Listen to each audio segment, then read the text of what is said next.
নমস্কাৰ বন্ধু বান্ধৱীসকল, আজি আমি এছ ফাৰ্ষ্ট ইয়াৰৰ পলিটিকেল চায়েন্সৰ কেইটামান প্ৰশ্নৰ উত্তৰ আলোচনা কৰিবলৈ লৈছোঁ। গুৰুত্বপূৰ্ণ হয় প্ৰশ্নকেইটা চাই লোৱা। প্ৰথম হ'ল, ভাৰতীয় সংবিধানৰ খচৰা কমিটিৰ সভাপতি কোন আছিল? 2018 আহিছিল। উত্তৰ হ'ব ডক্টৰ B.R. আম্বেদকাৰ। তাৰপিছত নেক্সট প্ৰশ্ন, ভাৰতীয় সংবিধানত কেইটা অনুসূচী আছে? উত্তৰ হ'ব 10টা অনুসূচী আছে। তাৰপিছত নেক্সট প্ৰশ্ন, স্বাধীন ভাৰতৰ প্ৰথম ৰাষ্ট্ৰপতি কোন আছিল? উত্তৰ হ'ব ডক্টৰ ৰাজেন্দ্ৰ প্ৰসাদ। তাৰপিছত নেক্সট প্ৰশ্ন, ভাৰতীয় সংবিধান প্ৰস্তুত কৰিবলৈ কিমান সময় লাগিছিল? উত্তৰ হ'ব 2 বছৰ 11 মাহ 18 দিন। তাৰপিছত নেক্সট প্ৰশ্ন, সংবিধান সভাৰ সভাপতি কোন আছিল? উত্তৰ হ'ব ডক্টৰ ৰাজেন্দ্ৰ প্ৰসাদ। তাৰপিছত নেক্সট প্ৰশ্ন, ভাৰতৰ ক্ষমতা বিভাজনৰ সূচী 3খন সংবিধানৰ কোনখন অনুসূচীত সন্নিৱিষ্ট কৰা হৈছে? উত্তৰ হ'ব 7ম অনুসূচীত। তাৰপিছত নেক্সট প্ৰশ্ন, স্বাধীন ভাৰতৰ প্ৰথম গভৰ্ণৰ জেনেৰেল কোন আছিল? উত্তৰ হ'ব লৰ্ড মাউণ্টবেটেন। তাৰপিছত নেক্সট প্ৰশ্ন, স্বাধীন ভাৰতৰ প্ৰথম প্ৰধানমন্ত্ৰী কোন আছিল? উত্তৰ হ'ব পণ্ডিত জৱাহৰলাল নেহৰু। ইজি প্ৰশ্ন। তাৰপিছত নেক্সট প্ৰশ্ন, সংবিধানত প্ৰস্তাৱনাৰ সংযোজনাত প্ৰথমে বিশ্বৰ কোন দেশৰ সংবিধানত কৰা হৈছিল? উত্তৰ হ'ব আমেৰিকা যুক্তৰাষ্ট্ৰৰ সংবিধানত। তাৰপিছত নেক্সট প্ৰশ্ন, ইংৰাজী কনষ্টিটিউশ্যন শব্দটো কোন ভাষাৰ পৰা অনা হৈছে? উত্তৰ হ'ব লেটিন ভাষাৰ কনষ্টিটিউটাৰ শব্দৰ পৰা।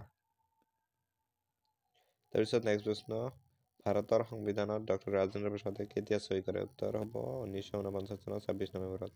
তাৰপিছত নেক্সট প্ৰশ্ন ইম্পৰ্টেণ্ট হয়, সংবিধান বুলিলে কি বুজায়? উত্তৰ হ'ব সংবিধান হ'ল কিছুমান মৌলিক নীতিৰ সমষ্টি, য'ত কিদৰে চৰকাৰৰ বিভিন্ন অংগ গঠন হ'ব, এইবোৰৰ কাৰ্যাৱলী কি হ'ব, এইবোৰৰ কি কি ক্ষমতা দিয়া হ'ব, এইবোৰৰ লগত দেশৰ জনসাধাৰণৰ সম্পৰ্ক কেনে হ'ব, এইবোৰ কথা পুংখানুপুংখভাৱে উল্লেখ কৰা থাকে। নেক্সট প্ৰশ্ন, ভাৰতীয় সংবিধানক কিয় পৃথিৱীৰ দীৰ্ঘতম সংবিধান বুলি কোৱা হয়? উত্তৰ হ'ব ভাৰতীয় সংবিধানক পৃথিৱীৰ দীৰ্ঘতম সংবিধান বুলি কোৱা হয় কাৰণ ভাৰতীয় সংবিধানত 395টা অনুচ্ছেদ, 22টা অধ্যায় আৰু 10খন অনুসূচী আছে। এইবোৰ সংবিধান বিস্তৃতভাৱে আলোচনা কৰা হৈছে, ফলত ইয়াৰ দৈৰ্ঘ্য যথেষ্ট বাঢ়ি গৈছে। তাৰপিছত নেক্সট প্ৰশ্ন, ভাৰতীয় সংবিধানৰ প্ৰধান বৈশিষ্ট্য আলোচনা কৰা। উত্তৰ হ'ব, এইটো প্ৰশ্ন ইম্পৰ্টেণ্ট হয়, দুটামান বৈশিষ্ট্য মনত ৰাখিবা। প্ৰথম, ভাৰতীয় সংবিধানখন পৃথিৱীৰ ভিতৰত আটাইতকৈ দীৰ্ঘতম লিখিত সংবিধান। ইয়াত 395টা অনুচ্ছেদ, 12টা অধ্যায় আৰু 10খন অনুসূচী আছে। তাৰপিছত নেক্সট 2 নম্বৰ, ভাৰতীয় সংবিধানে অনুসূচিত জাতি আৰু অনুসূচিত জনজাতিৰ বাবে বিশেষ সা সুবিধাৰ ব্যৱস্থা কৰিছে। 3 নম্বৰ, ভাৰতৰ সংবিধানে দেশখনৰ সকলো নাগৰিকৰ বাবে একে অধিকাৰ, একে দণ্ডবিধি আইন আৰু দেৱানী আইনৰ ব্যৱস্থা কৰিছে। দুটামান মনত ৰাখিলে হ'ব। তাৰপিছত অধ্যায় 2, ভাৰতৰ সংবিধানত থকা অধিকাৰসমূহ। প্ৰথম হ'ল, ভাৰতীয় সংবিধানত কেইবিধ মৌলিক অধিকাৰৰ উল্লেখ আছে? উত্তৰ হ'ব 6বিধ। তাৰপিছত নেক্সট প্ৰশ্ন, মৌলিক অধিকাৰসমূহ সংশোধন কৰিব পাৰিনে? উত্তৰ হ'ব পাৰি। তাৰপিছত নেক্সট প্ৰশ্ন, সংবিধানৰ কোনটো সংশোধনীত নাগৰিকৰ বাবে মৌলিক কৰ্তব্য সংযোজন কৰা হৈছে? উত্তৰ হ'ব 42তম সংশোধনীত। তাৰপিছত নেক্সট প্ৰশ্ন, সংবিধানৰ কোন সংশোধনীত সম্পত্তিৰ অধিকাৰ মৌলিক অধিকাৰৰ পৰা বাতিল কৰা হৈছে? উত্তৰ হ'ব 44তম সংশোধনীত। তাৰপিছত নেক্সট প্ৰশ্ন, আমাৰ মৌলিক অধিকাৰসমূহ চৰম হয়নে? উত্তৰ হ'ব নহয়। সংবিধানৰ কোন অংশত মৌলিক অধিকাৰসমূহ সন্নিৱিষ্ট কৰা হৈছে? উত্তৰ হ'ব 3য় অংশত। তাৰপিছত নেক্সট প্ৰশ্ন, মৌলিক অধিকাৰৰ ৰক্ষক কোন? উত্তৰ হ'ব ভাৰতৰ উচ্চতম ন্যায়ালয়। তাৰপিছত নেক্সট প্ৰশ্ন, জৰুৰীকালীন অৱস্থাত নাগৰিকসকলে মৌলিক অধিকাৰসমূহ ভোগ কৰিব পাৰেনে? উত্তৰ হ'ব নোৱাৰে। তাৰপিছত নেক্সট প্ৰশ্ন, ভাৰতৰ সংবিধানত সন্নিৱিষ্ট কৰা মৌলিক অধিকাৰসমূহৰ আৰ্হি কোনখন দেশৰ পৰা লোৱা হৈছে? উত্তৰ, আমেৰিকা যুক্তৰাষ্ট্ৰৰ সংবিধানৰ পৰা। তাৰপিছত নেক্সট প্ৰশ্ন, মৌলিক অধিকাৰ কোনে সংশোধন কৰিব পাৰে? উত্তৰ হ'ব ভাৰতীয় সংসদে। তাৰপিছত নেক্সট প্ৰশ্ন, কোনটো স্বাধীনতাই ভাৰতক এখন ধৰ্মনিৰপেক্ষ ৰাষ্ট্ৰ হিচাপে স্বীকৃতি দিছে? উত্তৰ হ'ব ধৰ্মীয় স্বাধীনতাই। তাৰপিছত নেক্সট প্ৰশ্ন, নিৰ্দেশাত্মক নীতিসমূহ কোন চৰিত্ৰৰ? উত্তৰ হ'ব অৰ্থনৈতিক চৰিত্ৰ। তাৰপিছত নেক্সট প্ৰশ্ন, ভাৰতীয় সংবিধানত সন্নিৱিষ্ট হোৱা মৌলিক কৰ্তব্য কেইবিধ? উত্তৰ হ'ব 10বিধ। তাৰপিছত নেক্সট প্ৰশ্ন, ৰাষ্ট্ৰসংঘত কেতিয়া মানৱ অধিকাৰ চনত গৃহীত হয়? উত্তৰ হ'ব 10 ডিচেম্বৰ 1948 চনত। তাৰপিছত নেক্সট প্ৰশ্ন, ভাৰতবৰ্ষত জাতীয় মানৱ অধিকাৰ আইন কেতিয়া গঠন কৰা হয়? উত্তৰ হ'ব 1993। তাৰপিছত নেক্সট প্ৰশ্ন, মৌলিক অধিকাৰ বুলিলে কি বুজায়? উত্তৰ হ'ব জীৱৰ অধিকাৰ, মানুহৰ স্বাধীন জীৱন যাপনৰ বাবে অতি প্ৰয়োজনীয়, লিখিত সংবিধানত লিপিবদ্ধ আৰু আদালতৰ দ্বাৰা বলবৎযোগ্য সেইবোৰ অধিকাৰকে মৌলিক অধিকাৰ বুলি কোৱা হয়। এইখিনি লিখিলে হ'ব মৌলিক অধিকাৰ কাক বোলে। তাৰপিছত নেক্সট প্ৰশ্ন, এখন দেশৰ নাগৰিক নহ'লেও কি কি মৌলিক অধিকাৰ ভোগ কৰিব পাৰি? উত্তৰ হ'ব এখন দেশৰ নাগৰিক নহ'লেও তলত উল্লেখ কৰা অধিকাৰসমূহ ভোগ কৰিব পাৰি। প্ৰথম, আইনৰ দৃষ্টিত সকলো সমান অৰ্থাৎ সমতাৰ অধিকাৰ। তাৰপিছত নেক্সট, জীৱন আৰু ব্যক্তি স্বাধীনতাৰ অধিকাৰ আৰু ধৰ্মীয় অধিকাৰ, এই তিনিটা ভোগ কৰিব পাৰি। তাৰপিছত নেক্সট প্ৰশ্ন, ভাৰতবৰ্ষত সংখ্যালঘুসকলৰ বাবে থকা দুটা মৌলিক অধিকাৰ উল্লেখ কৰা। উত্তৰ হ'ব ভাৰতবৰ্ষত সংখ্যালঘুসকলৰ বাবে থকা দুটা মৌলিক অধিকাৰ হ'ল ভাষা আৰু সংস্কৃতি ৰক্ষা কৰাৰ অধিকাৰ আৰু সুকীয়া শিক্ষানুষ্ঠান স্থাপন কৰাৰ অধিকাৰ। তাৰপিছত নেক্সট প্ৰশ্ন, মৌলিক অধিকাৰৰ কেইটামান সীমাবদ্ধতা উল্লেখ কৰা। উত্তৰ হ'ব ভাৰতীয় সংবিধানৰ ৩য় অধ্যায়ত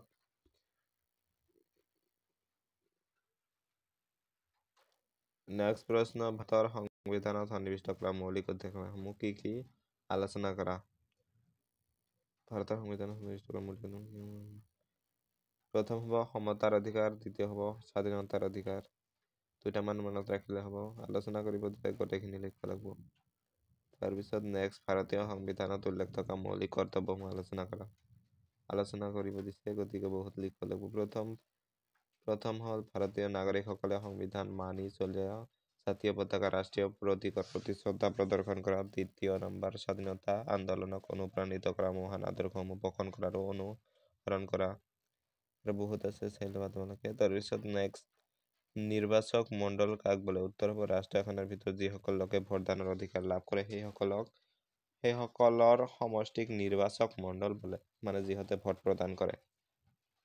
তাৰপিছত নেক্সট প্ৰশ্ন, নিৰ্বাচক বা ভোটাৰ কাক বোলে। গণতান্ত্ৰিক নিৰ্বাচনত যিসকল লোকে ভোটদান কৰিব পাৰে তেনেলোকক নিৰ্বাচক বা ভোটাৰ বোলে।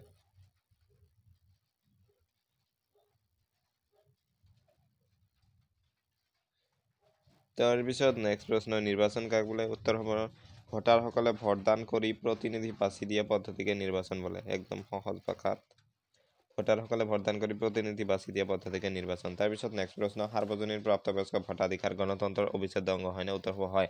তাৰপিছত নেক্সট প্ৰশ্ন, ভাৰতৰ ৰাষ্ট্ৰপতি কি পদ্ধতি নিৰ্বাচন কৰা। উত্তৰ হ'ব পৰোক্ষ পদ্ধতি। তাৰপিছত নেক্সট প্ৰশ্ন, প্ৰত্যক্ষ নিৰ্বাচন কাক বোলে। উত্তৰ হ'ব যি পদ্ধতিত ভোটাৰসকলে নিজে ভোটদান কৰি প্ৰতিনিধি নিৰ্বাচন কৰে সেই পদ্ধতিক প্ৰত্যক্ষ নিৰ্বাচন বোলে। তাৰপিছত নেক্সট প্ৰশ্ন, সকলো নাগৰিকই ভোটাৰ নহয়, কথাষাৰ শুদ্ধ নে। উত্তৰ হ'ব শুদ্ধ। তাৰপিছত নেক্সট প্ৰশ্ন, সাৰ্বজনীন ভোটাধিকাৰ মানে কি। উত্তৰ হ'ব সাৰ্বজনীন ভোটাধিকাৰ মানে হ'ল বয়স আৰু লিংগ নিৰ্বিশেষে সকলো ব্যক্তিয়ে লাভ কৰা ভোটাধিকাৰ। তাৰপিছত নেক্সট প্ৰশ্ন, সাৰ্বজনীন প্ৰাপ্তবয়স্ক ভোটাধিকাৰৰ ভিত্তি কি। উত্তৰ হ'ব বয়স। তাৰপিছত নেক্সট ইম্পৰ্টেণ্ট প্ৰশ্ন, গণতান্ত্ৰিক সিদ্ধান্ত নিৰ্ভৰ কৰে সংখ্যাৰ ওপৰত নে গুণৰ ওপৰত। উত্তৰ সংখ্যাৰ ওপৰত।